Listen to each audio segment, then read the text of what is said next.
Okay, good morning, folks. We're here, another interview day. But this time, we're with my best friend, Marci.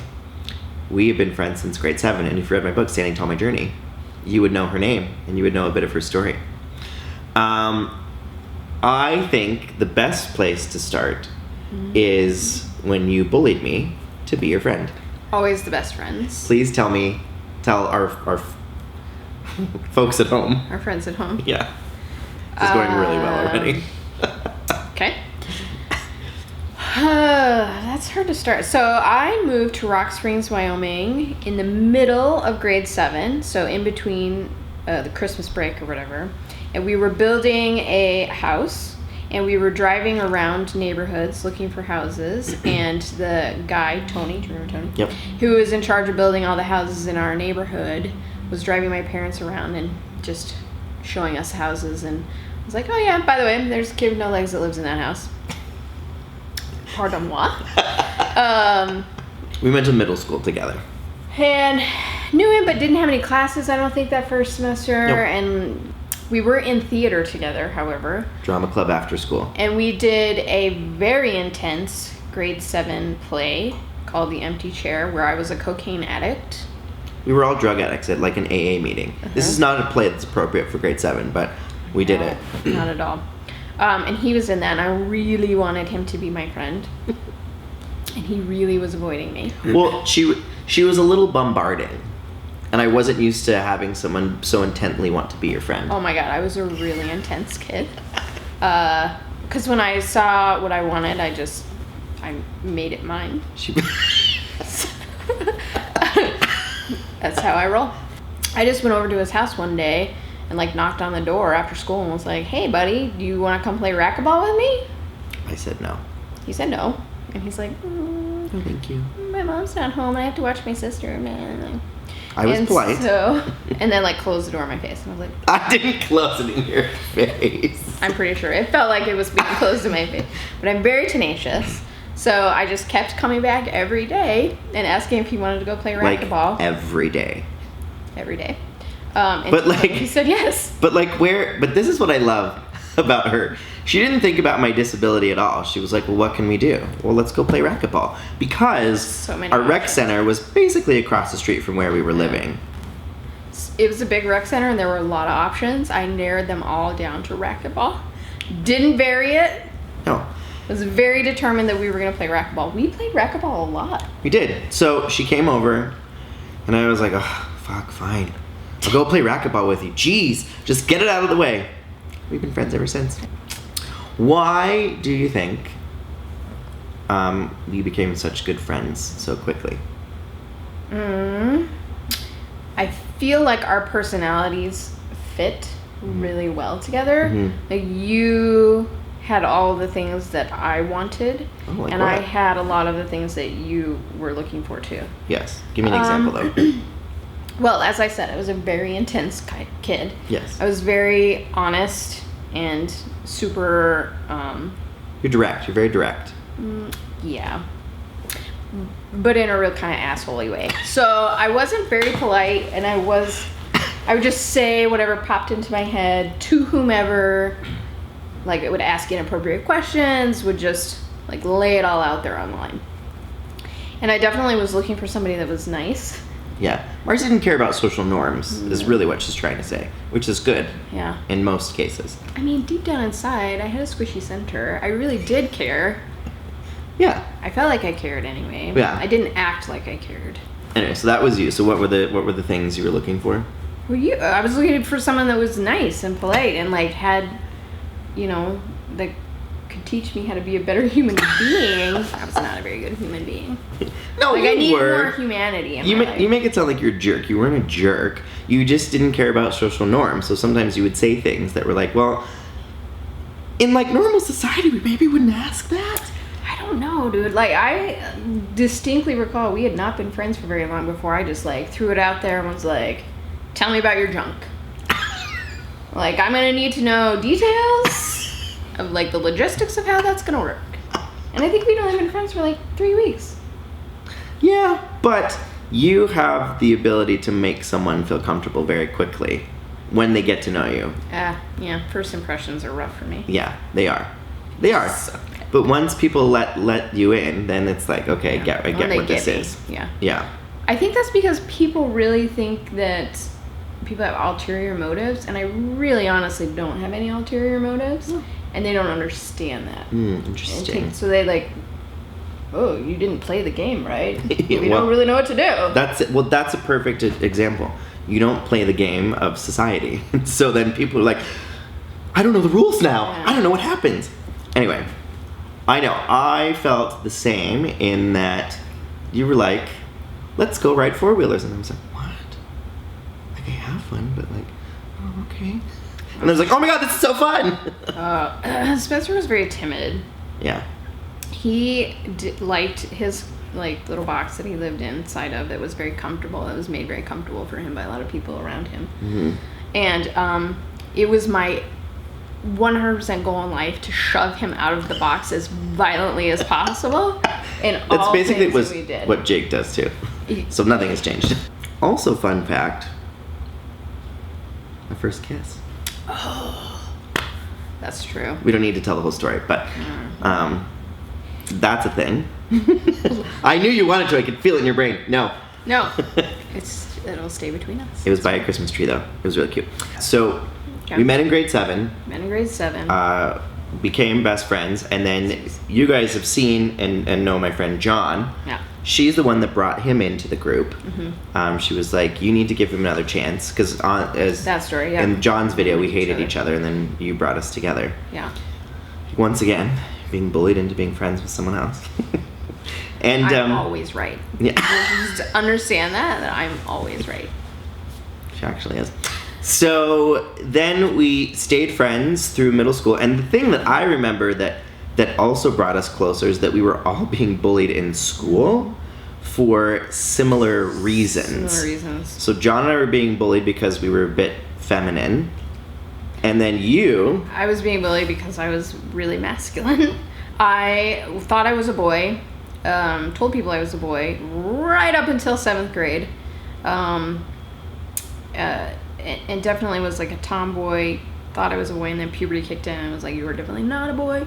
But I still liked hanging out with guys. It was very much like a dude personality, kind of like tell it how it is, like didn't know how to play the passive aggressive girl game, was terrible.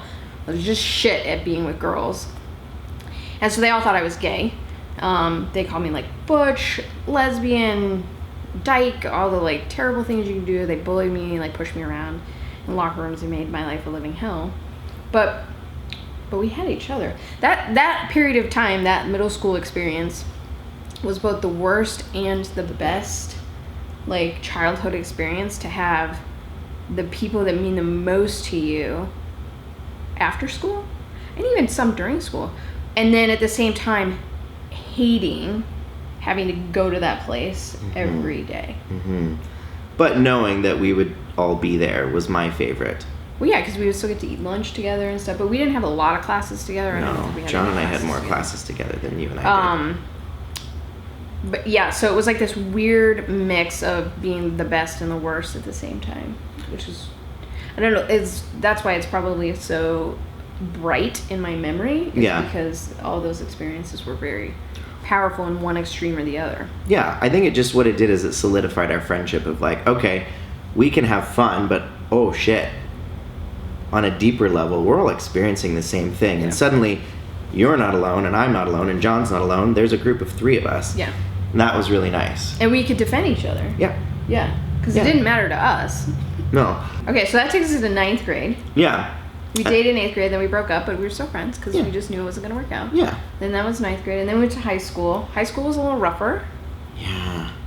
It was rougher. You joined swimming. Yep. So did John. Yep, and then John and I did choir. Yep. High school we still had fun though. We still made an effort to like get together and have lunch, like the misfit lunch, not in the lunchroom. Eating other places not around the bullies was helpful. Yeah. Our friend circle grew a little wider. It did. There's a few more people that... You got your driver's license, you got the sweet van. Yeah. And then you moved. And then I moved. You left us. Yeah, after grade 10, I left. So up until this point, we literally did everything together, from school to during the summer. She would always come with us to our cabin up north. And John would usually come too. Like, we literally were really inseparable. So I moved away. It was really hard. I didn't make any friends in Utah. And I thought, I was like, well, I guess that's it. There was a small part of me that's like, will I ever see you again? And then we saw each other all the time. Oh, yeah. And then graduation happened. Oh, graduation. So Marci came for my graduation. Yeah. And then John and I and our friend Star went to her graduation. But that's it's like what I think our friendship is. We had a lot of big life moments together of like surviving middle school, getting our driver's license, experiencing what it's like to have your best friend move away and still be best friends. Yep. And then we all went to college. And you went to... I moved to Missouri. You moved to Missouri. John went to Laramie and then New Mexico. And I went to Utah.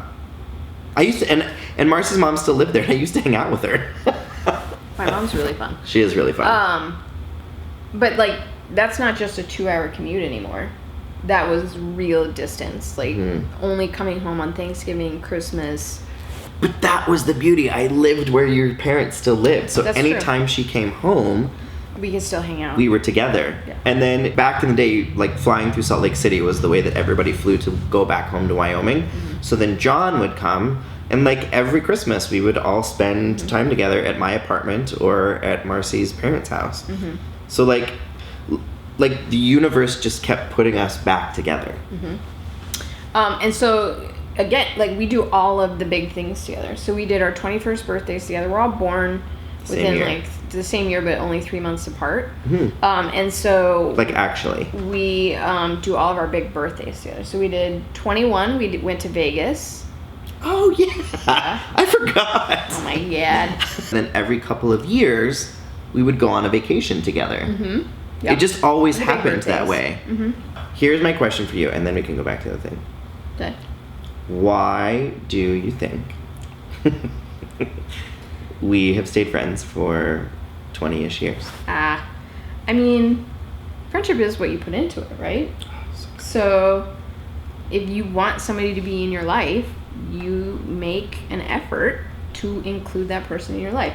And we are not very good about daily communication, or even it'll be like a random 6 months later I'll be like, I'm coming to see you. Yeah. But that means nothing, because as soon as we get in the same room together, we have a shared history.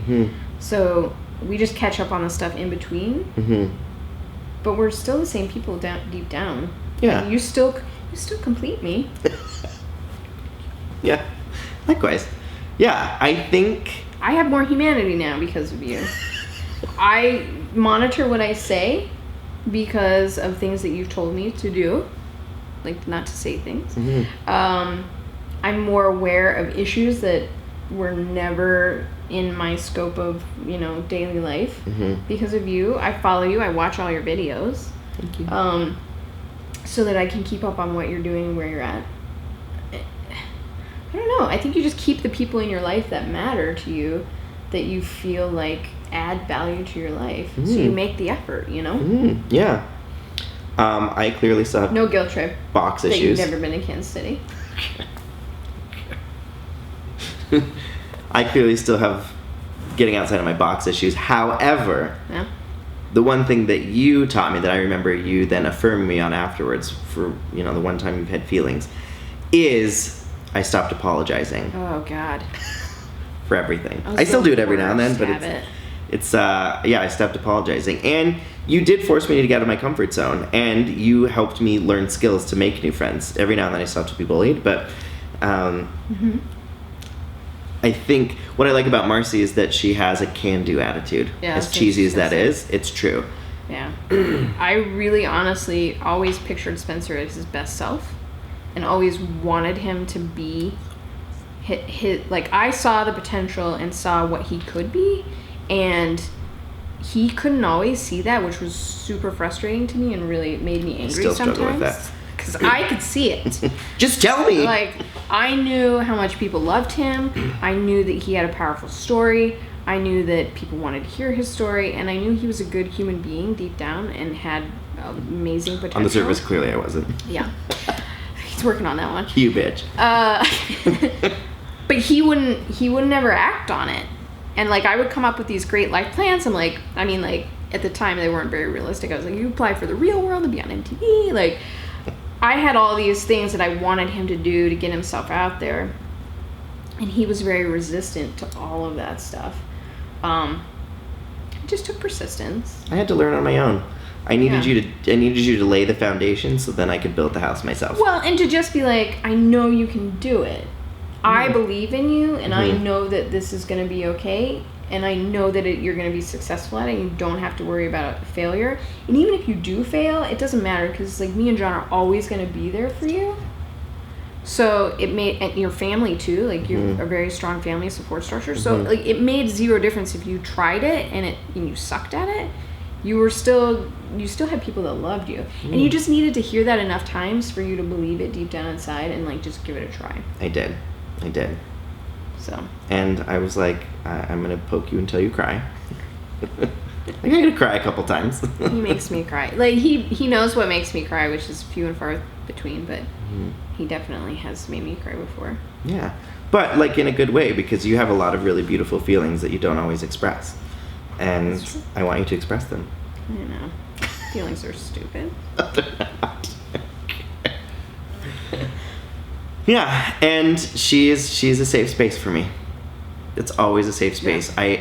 I can always be 100% myself and ask and say anything, and that is what you do best. Yeah. You create a safe space where everyone can just be themselves. There's no pretense. There's no pretending, because if there is, you're gonna well, I'm gonna stop call you being out stupid. on it first of all. But there's just no reason. Like, you could say the most outlandish things to me, and I'd be like, oh, neat. Yeah. Like, let's explore that. Yeah. Or I already know about that. Like, I'm like, I already know about that community. Like, let's talk about it. Let's deep dive into that. Yeah. And that is how friendship should be. Concur. The end. The end. No more feelings. No. Stop it.